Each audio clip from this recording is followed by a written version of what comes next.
2024's Wicked movie adaptation finally explains the origins of the Land of Ounce, and here is the history of the fantastical region, as it is explained in the movie. Although the Land of Ounce is one of the most iconic fantasy realms in fiction, the various adaptations of L. Frank Baum's classic series have led to Ounce having all kinds of different origins and explanations. Since Wicked pulls things from both Baum's original stories as well as the 1939 The Wizard of Ounce movie, it required a new Ounce origin story, with the 2024 movie finally providing one. 2024's Wicked is the first in a two-part adaptation of the beloved musical, with the first of the two films covering Act 1 of the play.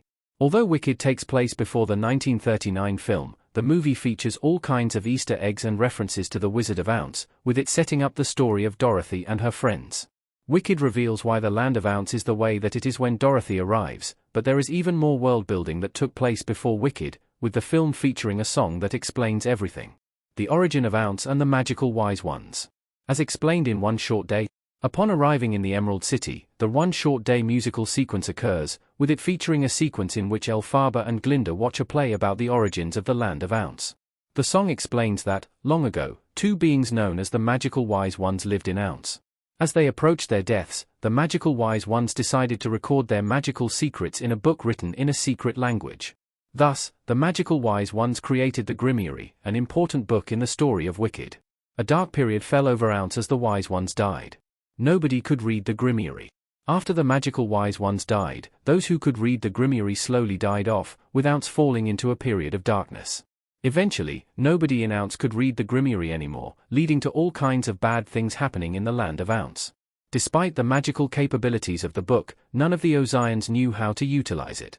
However, One Short Day continues on, explaining that the Magical Wise Ones knew this would happen. Before their deaths, the Magical Wise Ones prophesied that the day would come when someone special would arrive in Ounce. This person will be able to read the Grimoire, restoring Ounce to its former glory.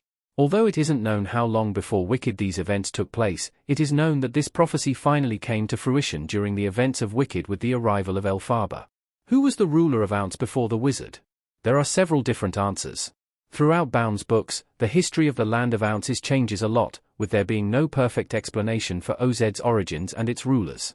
However, there is a generally accepted canon based on the most commonly recurring story details.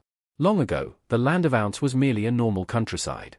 However, the Queen of the Fairies, Queen Lurline, decided to enchant Ounce, turning it into a fairyland.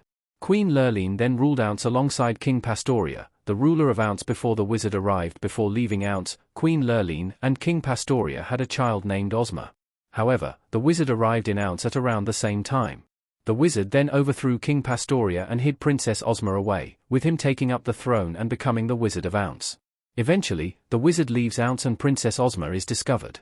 Since Ozma is the rightful ruler of Ounce, she then takes up the throne for the rest of Baum's books. While this is canon in the original series, it isn't known if this is true in Wicked or the 1939 The Wizard of Ounce movie. The wizard came to Ounce before Wicked. Before Elphaba was even born. While it is known that the wizard came to Ounce before the events of The Wizard of Ounce, it is also known that the wizard arrived before the events of Wicked. The wizard has been in Ounce since before Elphaba was born, although it isn't known exactly when he left Omaha and traveled to Ounce in his hot air balloon. Since the Emerald City already exists in Wicked, it can be assumed that the wizard has been around for decades, with him already having enough time to build the city and start recreating Ounce in his image. In most adaptations of Baum's books, the wizard arrives in Ounce as a young man and grows old before leaving at the end of The Wizard of Ounce. Since Jeff Goldblum plays the wizard in Wicked and is in his 70s, it can be assumed that the wizard has already been in Ounce for around 4 or 5 decades. By the time the events of Wicked take place, the wizard is the ruler of Ounce. He lives in the Emerald City. At the time of Wicked, the wizard is the ruler of Ounce, with him living in the Emerald City at the heart of Ounce. Since the wizard mostly hides away in his castle, he is treated more like a mythical figure than a king. The wizard uses his facade of magical power in order to maintain his rule over Ounce, although some characters like Madame Morrible, Glinda, and Elphaba know his true nature.